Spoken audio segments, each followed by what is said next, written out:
This is Brother Medina for Tuesday, Seventh-day Adventist. And please let us start with a word of prayer. Loving Father, bless us as we present these important facts for everyone to understand and help them to pay attention to the seriousness of the matter and to prepare for what is swiftly coming. In Jesus' holy name we pray. Amen. Well, we are continuing our personal talk, and in this personal talk, number 7, we are continuing to deal with various things that have been going on in the United States and in different parts of the world. But specifically, would we like to concentrate on the United States, since whatever happens in that country influences the world. However, just a small digression. In Trinidad and Tobago, there is an organization that presented a report on the population's acceptance of sodomy. And they gave the impression that the majority of the population in Trinidad and Tobago accept the sodomite lifestyle, as they call it. They call it a lifestyle, but it's not a lifestyle. It is an immoral deviance. That's what it is. But they gave the impression that this polls identified more than half of the population of Trinidad and Tobago accepting sodomy. Now, they often do this when they try to petition the government to bring about laws to protect sodomite behavior, or bring about laws to make sodomite behavior be accepted by the general population as right. And therefore, that causes those who are against it, based upon conscience and the Bible, to lose their rights and freedoms. So before they bring these kind of petitions to the government, they usually bring these kind of polls. Well, if the majority accepts it, you should do it in a democratic state. That's what they usually say. But let us state very emphatically that that polls was a fraud. The scientific method used to produce that pulse was a fraud. So it is definitely not true, not reliable, and not trusting. So a couple of examples to show you this is the pulse only checked women. That's right, my dear people. They only checked women and certain type of women. Obviously, if you pulse 1,000 people, and you only check women and a certain type of women, what do you expect? You must get those kind of results. But you see, the country is not made up of women only, but men, and not one type of women. You're supposed to check the different religions, Hinduism, Islam, Christianity. You're supposed to check the different populations, Indians, Africans, Chinese, Europeans. You're supposed to check the various populations in the country. You're supposed to check the two genders also, male gender and female gender. And when you check all of them in polls, then you'll have a proper scientific poll. And then you will know what the country thinks. The facts are the majority of people in Trinidad and Tobago is against sodomy being legislated or made some kind of a right or freedom, God forbid, that will cause them to even inherit or to adopt children. The majority of people in the country is against it. Yet you bring a false polls and unscientific polls and try to claim it is really and truly a representation of the country. Come on, what kind of cheap thing is this? You can do better than that. But you see, this shows you the length some people will go to justify their wrong and to get their wrong made into what they call a right or freedom by the state. And by the way, the state cannot make rights or freedoms. They are given by God, and you already possess them from birth. So the point about it is this, that whole report was flawed. Yes, my dear people. In the future, we will deal more with those things as the time comes up. But we want to get back to what we were talking about. In the Bible, in Revelation chapter 13, verse 11, the prophecy there of a beast rising up out of the earth, that with a 2 lamb-like horns and spake like a dragon, is a prophecy of the United States of America.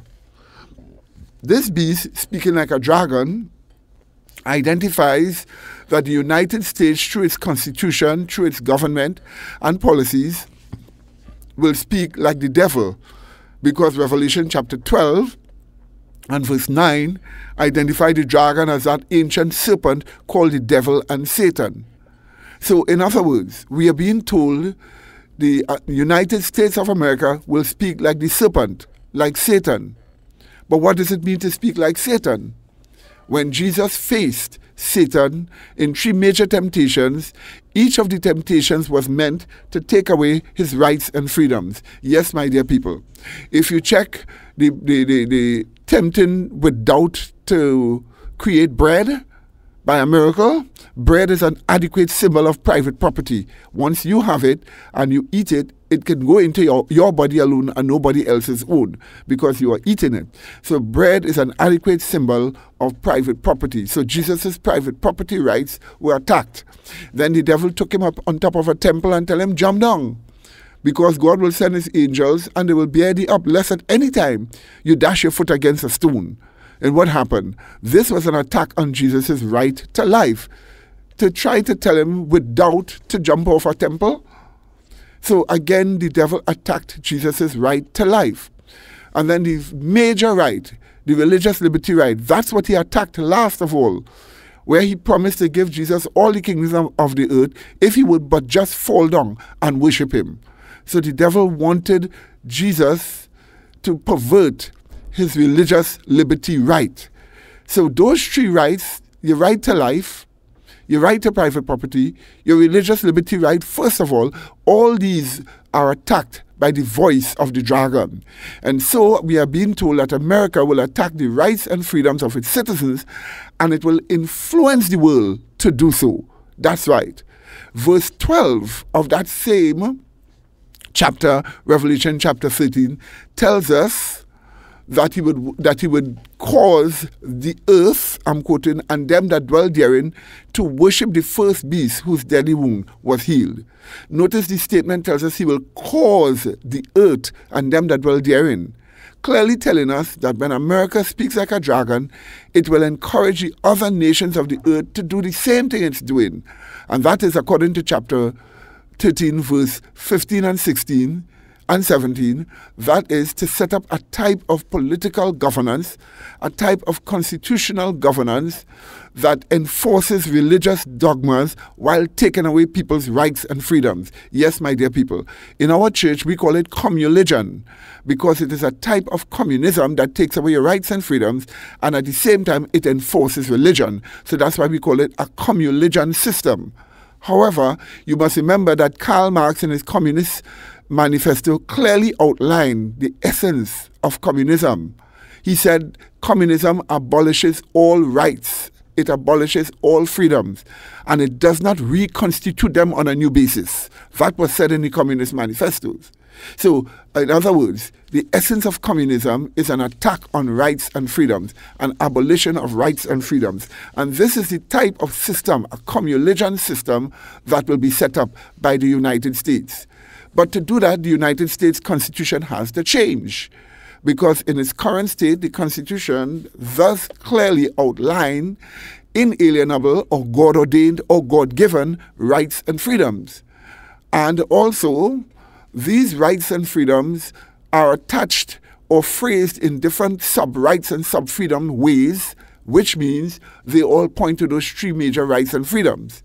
However, we want you to know that America has been changing. Slowly and surely, it is beginning to speak like the dragon. And this means the end is coming, because the Bible does tell us that Revelation chapter 13 is the final crisis that will strike the earth before the 7 last plagues. Yes, my dear people. So that you have here, the United States of America is already changing. Now, to prove this again, I have in my hand here a document by the name of What We Have Already Lost. What we have already lost, a Liberty Beacon document. And let me quote for you what this document states. I quote, "What follows is a statement of reality, not what could be, because in the last decade, and especially in the last 4 years, aided by Congress, there has been an accelerated paradigm shift in America away from a republic to a soft dictatorship, with more power being consolidated into the hands of a single individual than any American patriot would have ever believed. And that single individual is the United States president. Power is being accumulated into his hand, and that has accelerated since President Obama came into power. It started in a very large way with President Clinton, and then accelerated with President George W. Bush, and then now with Mr. Obama, it has reached unprecedented heights. There is a conspiracy to destroy the U.S. Constitution. Now, I continue with this document. It says, this is a partial list of rights and freedoms we can now by law or by executive order be denied in the land of the used to be free, and circumstances that prevail for the powers that be to enforce this tyranny. And this list we have here is not an all-inclusive list. I quote, you now have lost your right to assembly through H.R. 347. H.R. is House of Representatives 347, a bill giving the government the ability to arrest and bring felony charges to anyone engaged in political protest anywhere in the United States, passed by Congress. Yes, my dear people.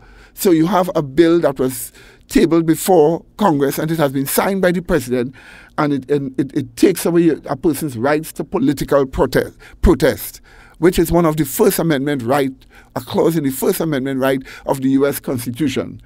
I quote again, you have now lost your right to free speech through H.R. 347, giving the government the ability to arrest and bring felony charges to anyone engaged in verbal or written political protests anywhere in the United States, passed by Congress. So if you have a verbal or written political protest, you can be arrested and jailed in the United States. Yes, my dear people, this is something like communist China. We continue. The president no longer requires the Senate to approve his czars and can appoint any crony or political ally to any high-ranking government office with impunity from congressional checks and balances with the passage of S. 679. Now, S is Senate 679. They tabled the bill. Now, I quote, this will allow him to consolidate powers never before considered due to the relationship he may have with these appointed individuals, passed by Congress. Yes, my dear people. So, in America, what the President Obama has now done, he has appointed certain people, they call them czars. This people is given charge over health. This person is given charge over education. This person is given charge over the economy. And these people report directly to the president, and they do not report to Congress, and Congress has no power over them. So it is like the president running the country through appointees that he put in different areas. This system is unconstitutional, but nevertheless, through his executive orders, he has established that system, and that system has brought the United States closer to what the Soviet Union used to be, and exactly like China is, where the president appoints certain czars over certain areas. So America is slowly but surely turning into a communist state. We continue. You no longer have the right of due process in any way, shape, or form if our president or his appointed government officials declare you an enemy of the state through the NDAA law. The NDAA bill, the National Defense Authorization Act bill for 2013 military spending, included a clause to protect the rights of American citizens for due process, that is, being able to go through the courts, etc., being considered innocent until proven guilty, and you go through a various due process until you trial by jury, etc., until they prove you innocent or guilty. Now, this clause was in this bill. I continue to read. The clause, again under pressure from the White House, from the president himself, if you please, was stripped from the bill, leaving the tyranny of the bill intact. There is no longer the requirement for the burden of proof, as you have no due process and can be locked away indefinitely without the prospect of a trial, passed by Congress. Could you imagine such a bill like this? Now, this bill caused a storm in the United States, but the average person in the United States are more caught up with watching wrestling, watching all these horrible shows, this horrible music and television and all these sort of things. And they're not interested in what's going on in their government in that way. All they just want to make sure is that the government put money in their pockets or make the economy help them personally. And in the meanwhile, their freedoms are being taken away. And this bill was allowed to pass. Incidentally, John McCain was one of the leading men behind this bill. And the point is, in this bill, they can declare you an enemy of the state. The president has to do it, sign a document doing it with your name. The attorney general then has to sign a document doing it with your name, and then they can pass it to the Department of Defense. And when you pass it to the Department of Defense, they can take you up in the night, lock you away forever without trial, without jury trial, without investigation, and nobody can hear from you ever again. Now, this can happen in the United States. But when this bill was done, it was written to deal with people in the United States and in foreign countries. But it had clauses to protect Americans in the United States. Those clauses were removed. So now Americans themselves can face the same injustices of that bill. So let's say like you and I in Trinidad and Tobago, or you may be in the Middle East, or you may be in Europe. The CIA or some elite group can literally capture you once you are declared an enemy of the state. They can go into your country clandestine, hidden, capture you, transport you to America, put you in some prison, lose you in some prison or in Guantanamo Bay, and nobody can question it, no trial, no jury, nothing. And this is law now in the United States. This is law. This thing which is done by tyrants and done by rogue governments is now law.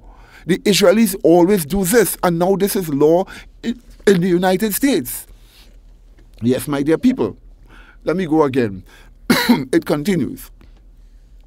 You can now be targeted for assassination as an American by the president or his appointed representatives if, for any reason, you are deemed an enemy of the state. And there again is no burden of proof and no requirement for due process, passed by presidential executive order. And President Obama was particularly responsible for this presidential executive order. Yes, my dear people. So here is what happens. The CIA, the FBI, and elite forces in America used to assassinate people away. But when they assassinate people away, it was an illegal thing. So the president signed an executive order making it legal to assassinate people away without proof, without jury trial and so on. All you have to do is to be declared an enemy of the state, signed by the president, signed by the attorney general.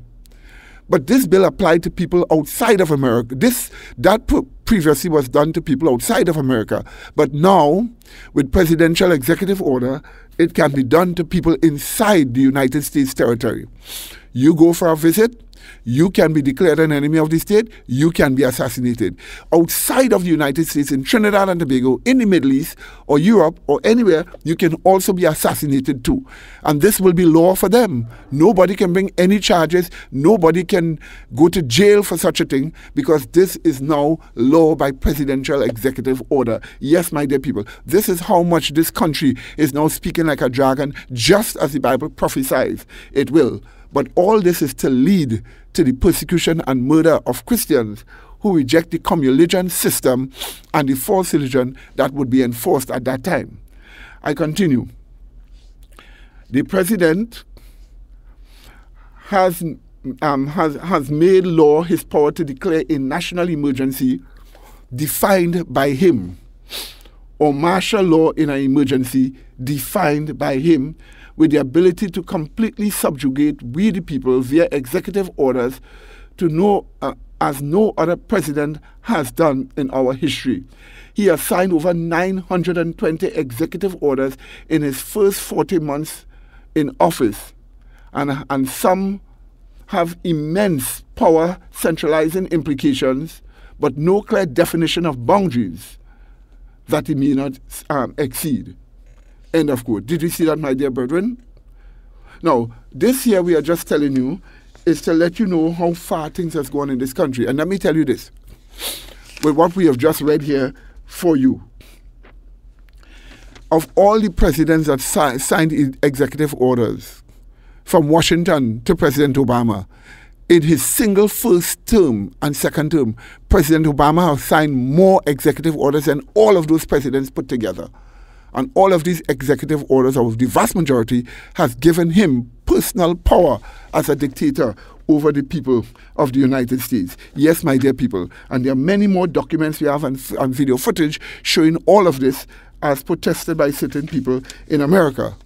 Now, the government has brought and paid for and staffed over 600 internment centers built under contract by Halliburton Industries, strategically placed around the country and capable of holding millions of patriots for forced re-education and relocation purposes without due process and for an indefinite period of time, as detailed in the Department of Defense report FM 3-39.40. Yes, my dear people. So in this the Department of Defense report, they can put you will see they can put you in a concentration camp all over America. The largest concentration camp that they have built is in Alaska, Fairbanks, Alaska, which can only be reached by airplane or by train, but not by roads. The others can be reached by roads. And they can, all the president have to do is to take a list of names, sign it, and give it to the Department of Defense. And they will round you up and carry you in those camps without trial, without jury, without investigation. The police can't do anything about it. Your lawyers cannot stop them. That's the kind of power he now has. Oh, but that's not just all. All they have to do, remember, the state of emergency could have been declared only by Congress, but now the president can declare it. So if he signs a state of emergency document for his reasons, and the Attorney General sign it, all he has to do is to deliver it to the Department of Defense, and FEMA will immediately take over governing America, and it will be like a communist system, and you can be carried on to these concentration camps. The government is actively hiring 10,000s of goons and thugs from the dregs of society to man an internal army called by their soft names the TSA and Homeland Security. These troops will be armed as well as the best combat troops we send abroad to fight our illegal imperialistic wars, including battle-proven automatic weapons, 1.25 billion rounds of ammunition, including a massive number, the majority of purchase, of .40 caliber hollow point rounds. Now, you know what these bullets are? When you get a shot with one of them, there's no recovery. They can't take you into an operation room and you recover. Those bullets are meant to kill when you get hit with them. And they have billions of these bullets now to fight enough to fight, we are told, a 30 years war. They have also imported body armor, armored vehicles, and aerial surveillance. And these are currently being stationed across the country in strategic locations such as airports, train stations, shopping malls, checkpoints in major highways, and even sports events and so on. Yes, my dear people. And now the military is in process of training as many as 40,000 returning soldiers in crowd control and riot termination to be used to augment the internal forces mentioned above. Yes, my dear people, and all this is a violation of posse comitatus and the Constitution, which clearly states that a standing army is to be used for foreign conflicts and not against the American people. Yes, my dear people. So these are the things that has happened so far in America, but worse has happened.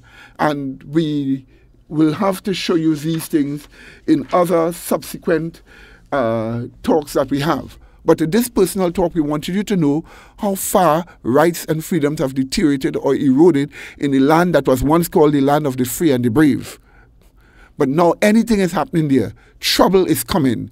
But the sad thing about it is if the Americans will keep their troubles to themselves, that will be okay for the rest of the world. But the facts are their troubles will be exported all over the world according to Revelation chapter 13 and verse 12. That he caused the earth and them that dwell therein to worship the first beast, whose deadly wound was healed.